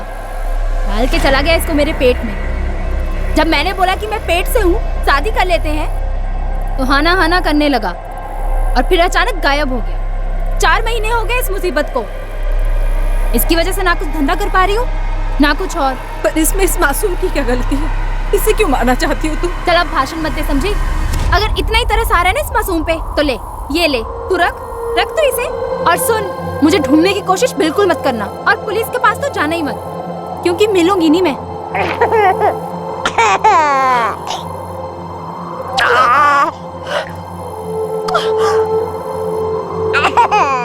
सोच रुखसाना, मैं कूदने गई थी और वो इस बच्चे को फेंकने आई थी एक ही समय पर। ये भगवान की लीला नहीं तो और क्या है इकबाल भाई? उर्मिला ने उस बच्चे का नाम पराग रखा और खुद की औलाद की तरफ प्यार किया, पढ़ाया लिखाया और बड़ा किया। इकबाल, ओम प्रकाश उर्मिला से एक दिन पहले ही मर गया। उर्मिला को किसने मारा और कौन हो सकता है? समझ में नहीं आ रहा साहब। हम सोचते थे कि ओम भाई ने उसे घर के लिए मारा होगा, और किसी से तो उसका बैर ही नहीं था। दिन रात मेहनत करती थी, एक एक पैसा जुटाती थी, और पराग में तो जान अटकी थी उसकी।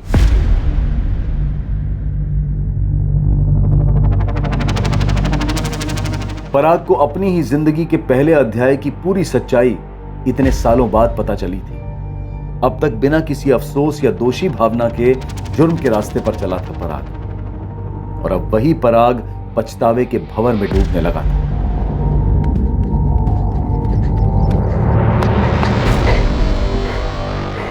कहा था बे? और तेरा फोन भी ऑफ है।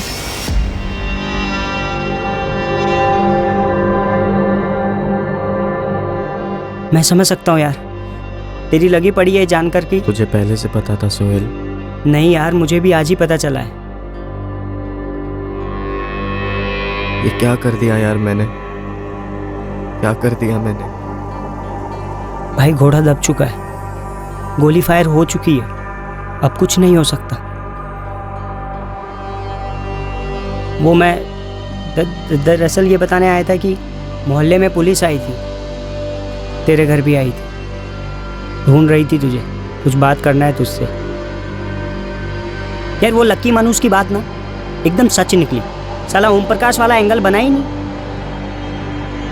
लेकिन कोई बात नहीं, चल छोड़, तुझे ना अब डट के सामना करना है, एक नया चैप्टर खोलना होगा।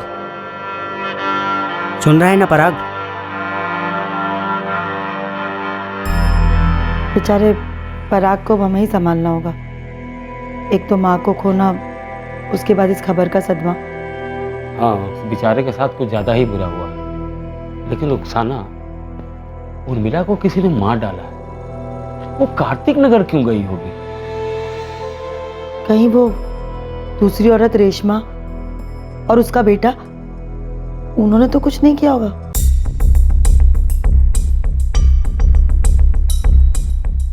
जाहिर तौर पर पुलिस को भी रेशमा और विकास पर शक हुआ, पर साफ तौर पर इन्वेस्टिगेशन में उनके खिलाफ कुछ मिलने वाला नहीं था जिससे पुलिस उर्मिला के कत्ल से उन्हें जोड़ पाती। दरअसल ओम प्रकाश की बीमारी से मौत होना पराग और सोहेल के प्लान को भंग कर गया।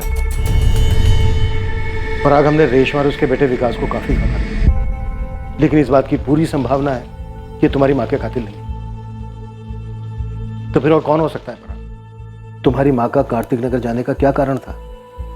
ओम प्रकाश तो एक दिन पहले ही गुजर गया था और तुम्हारी माँ को इस बात की पूरी जानकारी थी। पराग, तुम्हारी माँ उस रात को घर से निकली भी थी या नहीं? निकली थी। किससे मिलने? मैं आपको पहले भी बता चुका हूँ, उसने मुझे कुछ नहीं बताया। एक नहीं, दो थे, शायद तीन थे हत्यारे। और अब तुम वाकई में चाहते हो ना तुम्हारी माँ के हत्यारे पकड़े जाएं? तो फिर ऐसे चुप रहने से कुछ नहीं होगा। तुम्हारी माँ अपने पति ओम प्रकाश के अलावा किसी बाहर वाले के साथ टच में नहीं थी। इकबाल और रुखसाना हो नहीं सकते क्योंकि वो दिल्ली में ही नहीं थे। तो फिर और कौन हो सकता है? मुझे नहीं मालूम सर। इतने सालों का मेरा तजुर्बा और इस केस की हकीकत यही कहती है कि उस दिन तुम्हारी माँ कार्तिक नगर गई नहीं, लेकिन हाँ, तुम्हारी माँ का फोन जरूर कार्तिक नगर गया था। मेरा मतलब फोन को कार्तिक नगर भेजा गया था हमें गुमराह करने के लिए।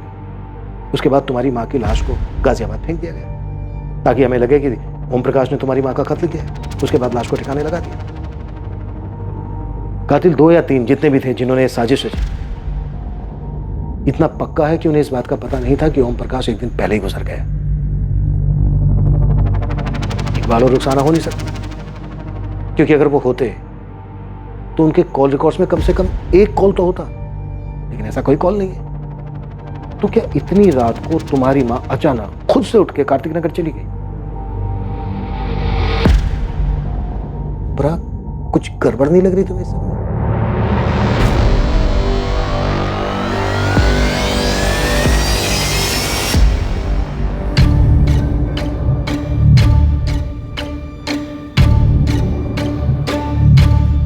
हो गया, उससे मुझे मतलब नहीं है। मेरे को मेरा पैसा चाहिए बस। अबे मेरे को नहीं चाहिए क्या?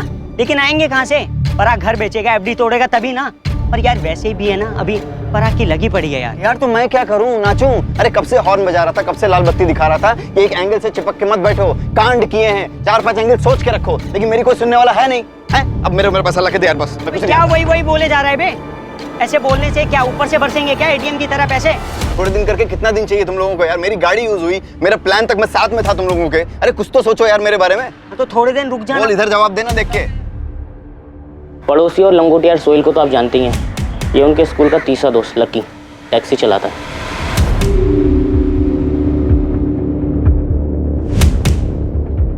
पराग सुन, अपने मोहल्ले के शरद काका है ना, उन पर डाल देते इल्जाम। हाँ, उर्मिला आंटी की बात भी होती थी उनसे बहुत।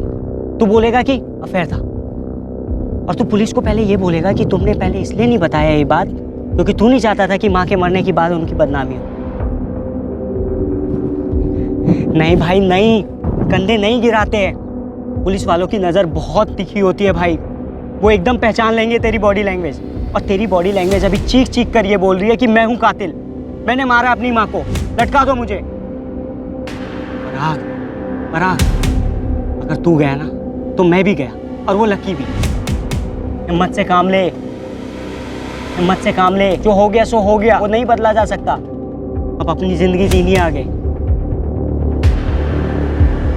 काफ़ी टेंशन लग रही थी दोनों के बीच में, ज़रूर कुछ पकाया था इन्होंने। ये सोहेल की गर्लफ्रेंड जीनत और पराग की गर्लफ्रेंड श्रुति मर्डर से पहले काफ़ी फेमस थे कॉलेज में। मर्डर के बाद ब्रेकअप समझो। मुद्दा पराग की माँ के मर्डर का है। ये उर्मिला गली नहीं होगी, कार्तिक नगर पहुंची नहीं होगी, सब प्लानिंग है। सही गणित लगाया साहब, शायद यही नतीजा सही है।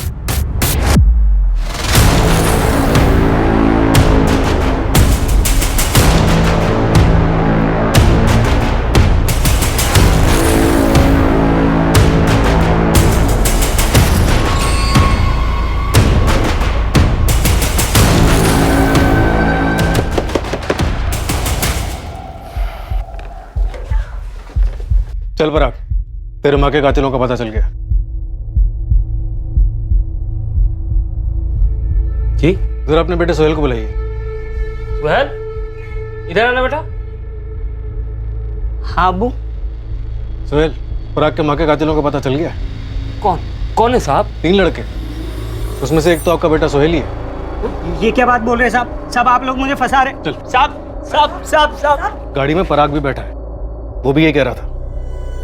और वो तीसरा लड़का लक्की तिवारी, उसका भी यही कहना है। चले? सर।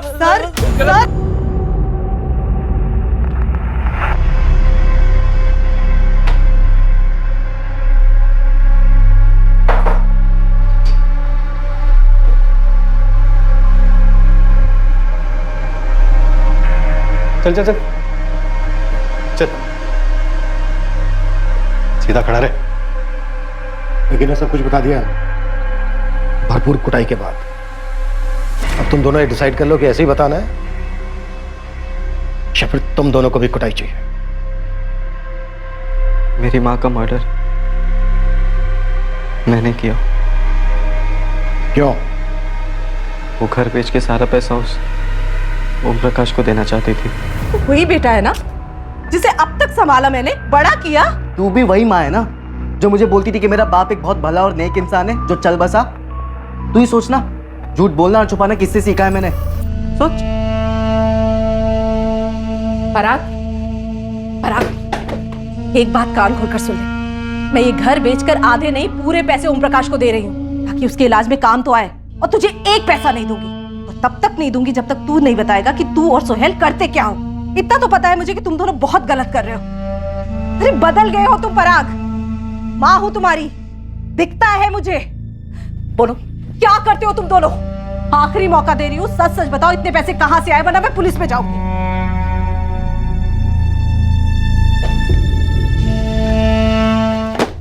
सर मैं अपनी टैक्सी से लाश को गाजियाबाद लेके गया था सोहेल के साथ। उसके बाद मुझे इनके कांडों के बारे में कुछ नहीं पता सर, मैं सच कह रहा हूँ सर।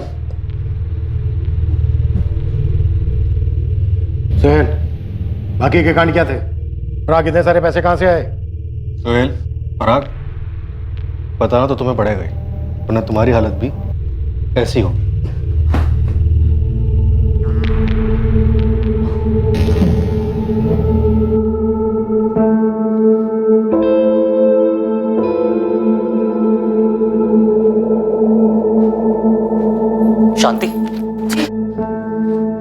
देखो, यही है वो लड़का जिसको मैंने अतुल की फिरौती दी थी। हाँ पापा, यही था वो जिसने कहा था कि तेरी मम्मी का फ्रैक्चर हो गया है, अपने साथ लेके गया था। देखो क्या कर दिया इन्होंने, एक औरत का कत्ल जो इनके ही गैंग के एक लड़के की माँ थी। पराग और सुहेल के जुर्म का हर अध्याय खोला गया, जिसमें किडनैपिंग और ब्लैकमेल भी शामिल थे। उनके विक्टिम्स को भी झटका लगा जब उन्हें पता चला कि ये दोनों अब मर्डर कर चुके थे। इन दोनों से जुड़े सभी लोगों को इनकी हरकतों से घिन आई, खासकर उन दोनों को जो इन दोनों के काफी करीब आ गए थे और जिन पर खर्चा करने के लिए ये दोनों जुर्म के जरिए पैसा इकट्ठा कर रहे थे। पर सबसे बड़ा सदमा पराग और सुहेल के सबसे करीबी लोगों को लगा। इकबाल, हम कोई मनगढ़ंत कहानी नहीं सुना रहे, सबूत गवाह सब कुछ यही साबित कर रहे हैं। पराग, सुहेल और लकी इन्होंने कबूल भी कर लिया, और हमने उन लोगों से भी बात की है जो पराग और सुहेल के ब्लैकमेलिंग और किडनैपिंग के विक्टिम थे। पर साहब, वो दोनों कत्ल नहीं कर सकते। पराग अपनी माँ को नहीं मार सकता साहब, बिल्कुल नहीं। वो तो उर्मिला पे अपनी जान छिड़कता था। और ना हमारा सुहेल ऐसी हरकत में साथ दे सकता है। देखिए, मैं समझ सकता हूँ कितना मुश्किल है आप लोगों के लिए मानना, पर सच यही है। इन तीनों के स्टेटमेंट है हमारे पास। लकी की टैक्सी से हमने उर्मिला के बाल वगैरह इकट्ठे किए हैं जो उर्मिला के डीएनए से मैच किए जाएंगे, टेस्टिंग के लिए भेज दिए। बहुत जल्द अब इसमें दो राय नहीं होगी कि इन तीनों ने मिलकर ही उर्मिला शुक्ला का बेरहमी से कत्ल किया।